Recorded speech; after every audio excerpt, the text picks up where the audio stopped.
Clive, my boy! Rutherford informs me that we owe you our thanks. Hadn't intended for you to get involved, but such are the times we live in, huh? I would have done the same for anyone else. You're far too modest, Clive. You'd make a terrible nobleman. But tell me, is the realm truly in as dire a state as Rutherford suggests? From what little I saw, you were right to be worried. I suppose I should have expected the worst. But I was rather hoping the great and good of the realm might have things a little more under control. Alas, it seems that firm leadership is in short supply these days, and without it, the people are bound to lose their way. We must move quickly. But where do we start? True, the challenges that face us are many.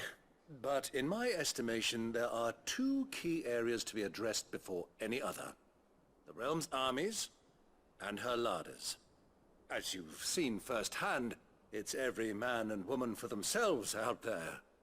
Certain cities have banded together to try and maintain some semblance of order, yes? But such cases are few and far between.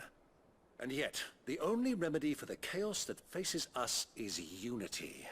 A unity that transcends even the borders laid down by our ancestors. In short, if Storm does not stand together, she will fall apart. But how would one even begin to unite the realm? The armies, my boy. As I told you already, we begin by restoring order among the ranks of those sworn to maintain it. Sadly, I doubt I could convince even the lowliest gaggle of privates to dig a latrine together.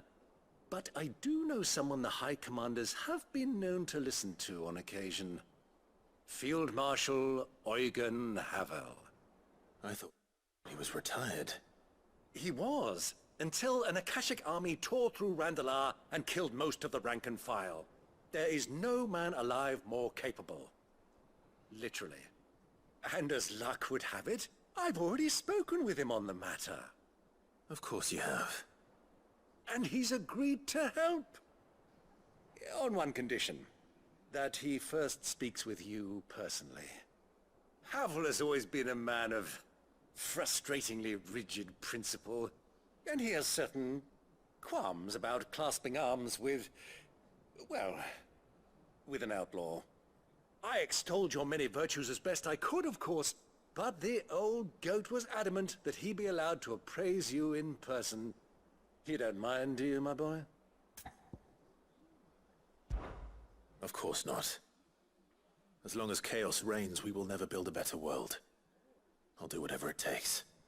And if the Field Marshal wishes to speak with me in person, then so be it. That's the spirit. I'll leave for Randalar at once. Would you send a Stolas? Of course. Rutherford is already in the Dalmekian capital. I'll have him tell Havel to expect you forthwith. Excellent. Thank you, Uncle. No. Thank you, Clive.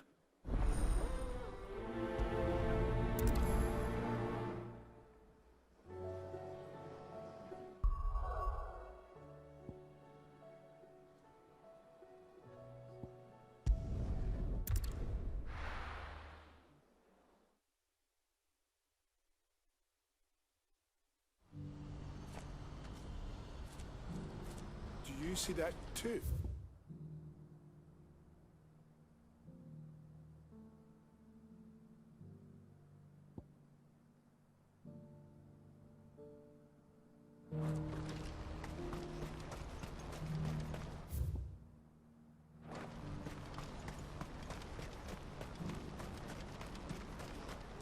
Papa? What is it? Oh, please. Just make it stop. I'm scared.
be Rutherford, can it?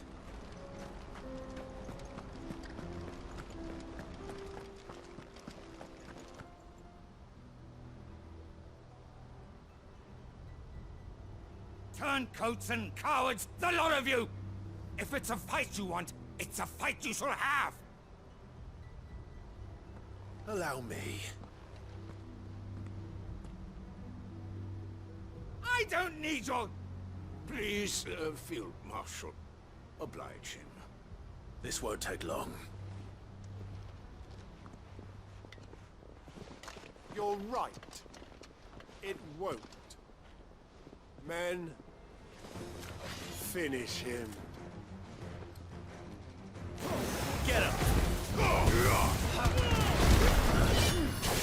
Over here!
A little longer than I'd have liked.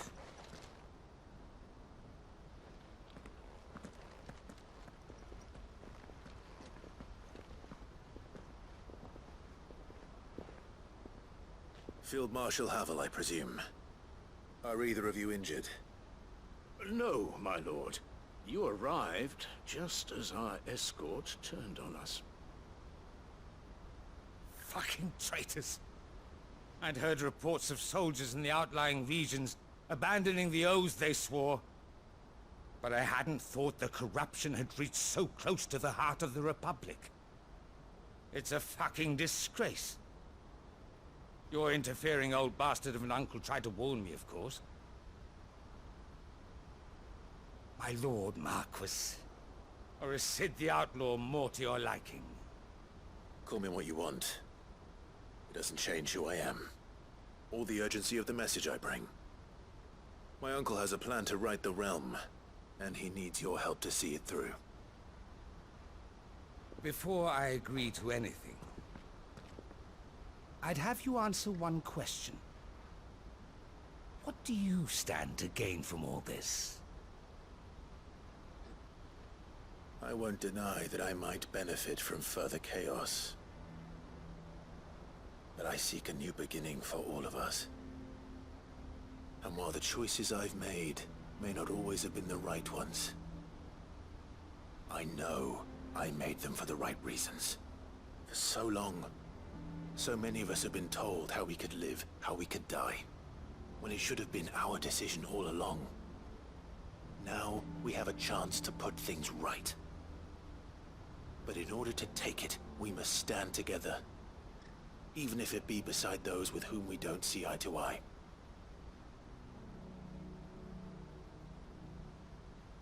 Certainly not the words I expected from an outlaw.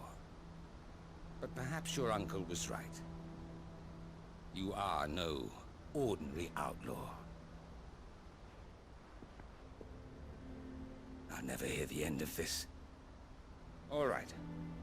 I'll start by ordering my most trusted guard to bring the Dalmekian fringes under control. Next, I'll make contact with my counterparts in the Imperial Army and see if I can't convince them to try and restore order in their own territory. Thank you, Field Marshal. But they are not the only ones we will need to convince. What do you mean? I don't doubt that I can bully some sense into a few generals. But those they answer to require a different kind of persuasion. And when it comes to honeyed words, well, we will need an envoy. One who can court even the most stubborn of statesmen. You, perhaps? I'm flattered. But I'm no diplomat either. And I have other problems to attend to. What we need is a skilled arbitrator. And I may know just the person. Is that so?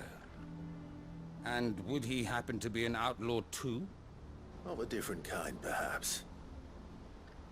Well, beggars can't be choosers. I suppose we'll all have to find a little of the outlaw in ourselves if we're to make it through this. Very well. Send your man to me right away. I shall.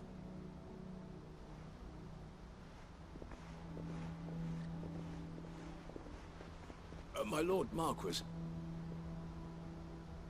Your Lord Uncle bade me escort the Field Marshal to his manor in Port Isolde. And I will see that my associate joins you there. Very good, my lord.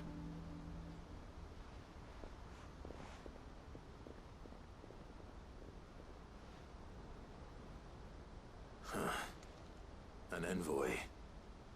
I'm not sure I'm the man to talk anyone round. I can barely convince my brother to take his medicine. No. This is a job for someone with experience. Someone like Quentin. I hope I can convince him at least.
Quentin, I have a proposal for you. Do you now? Something tells me you'll be asking more of me than a cask of Gostam gold. Go on then. Propose.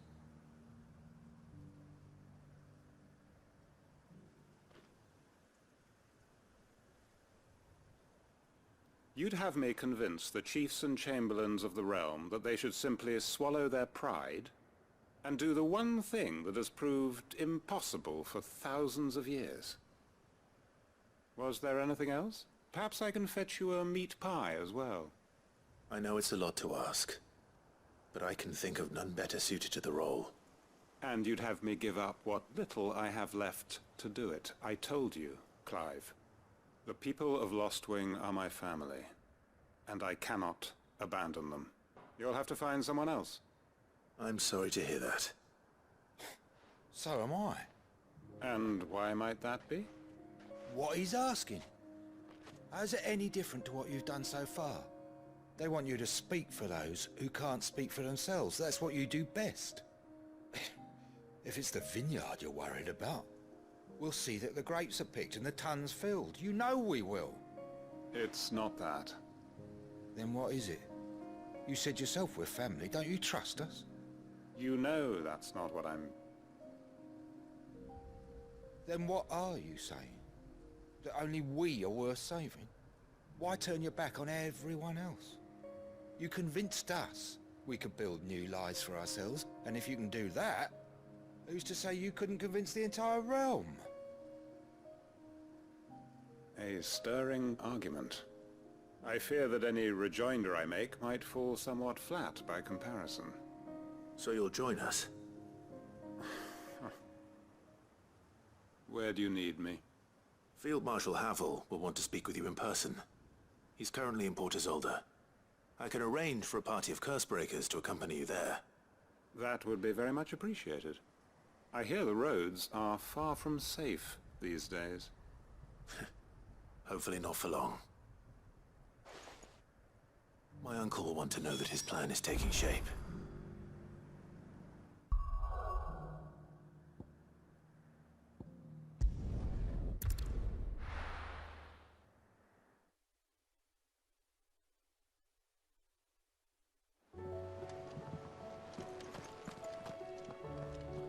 Uncle, I bring good news. The Field Marshal has agreed to your plan. Ha! Of course he has. I didn't doubt you for a moment, dear boy. Rutherford is accompanying him back to your manor in Port Isolde as we speak. They will await your return there. As will one other. One other? Who, exactly? Lord Havel was concerned that even if he could get the realm's armies to agree to an accord, he might not be as successful in convincing those with political power. He asked if I might have a solution, and I suggested a certain Imperial Lord Magistrate turned Liberator. One of your co-conspirators? Master Quinton would probably call me one of his, but yes. Another outlaw, then. Just the thing we need to put these rotten politicos in their places. Good thinking, Clive. I'm glad you approve. The more the merrier, eh? Uncle, assuming Havel and Quinton can solve our problem with the armies, you still haven't mentioned how we might manage the grain shortages. Oh, don't you worry, my boy. The 7 high houses will be seeing to that. They have all agreed to make the most generous of donations. Oh, of course, it did take a little persuasion, but luckily I had some unexpected help. From who? Why, you, my boy. Rumor has it that you rescued the Lady Ariane's head steward Rockford from a horde of bloodthirsty bandits. It was more of a handful. Well, the old battle-axe was so pleased. She had a shipload of talents delivered to my private docks by the next new moon. And when the other houses saw the parsimonious old crone's purse strings finally loosen, they as good as tripped over themselves in the rush to follow suit. I'm happy to hear it. Now, I must be getting back to the manor. Join us there at your earliest convenience, would you? Of course, Uncle.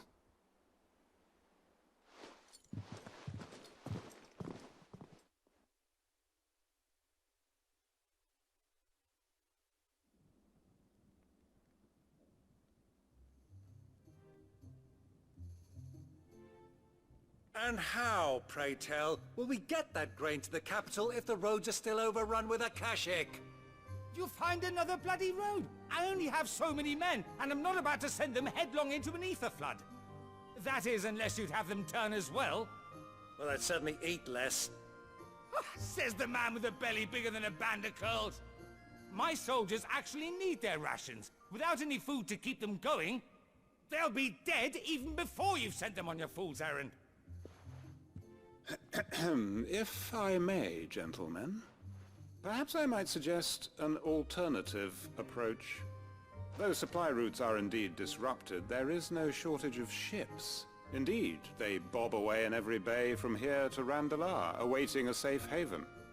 Allow them to make port and fill their bellies full of grain. And once those who crowd the cities are fed, ferry the displaced back to the countryside to work the fallow fields. But I'm sure that you wish to continue your discussion. Forgive the interruption. 2 such firm friends as yourselves need no help from the likes of me. Rutherford spoke fondly of the great bond between you. Us? Friends? I can't stand the man! Clive, I'm beginning to question the quality of the company you keep. And what kind of company were you expecting him to keep? The man's a criminal! Criminal? How dare you? You are not fit to breathe the same air as this fine, upstanding young gentleman. Upstanding? He calls himself Sid the Bloody Outlaw! Once more onto the breach.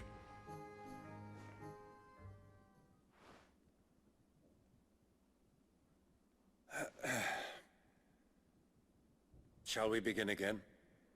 What we seek here is not to create a new nation, nor to claim the thrones of those that already exist.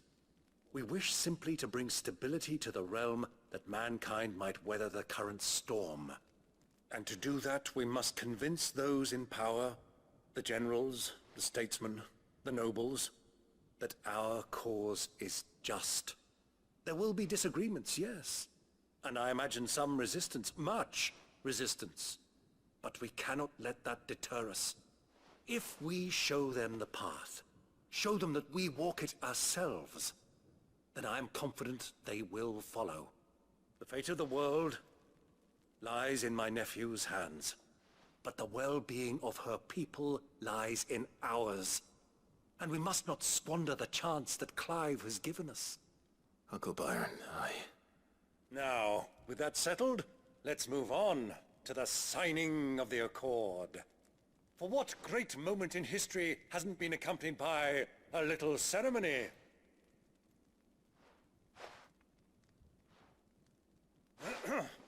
Citizens of Valisthea, I present to you the Triunity.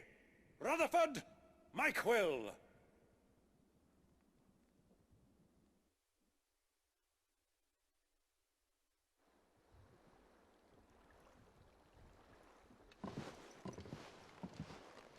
Well, my boy, the stage is set. that it is. This is the role you were born for. Now I ask only that you trust in the talents of your supporting cast. We shall play our parts to the best of our abilities, that you might have the opportunity to shine. The realm needs its Sir Crandall, and there is no better Crandall than you, Clive. I want you to keep this signed accord as proof of our faith in you. I will. Thank you, Uncle.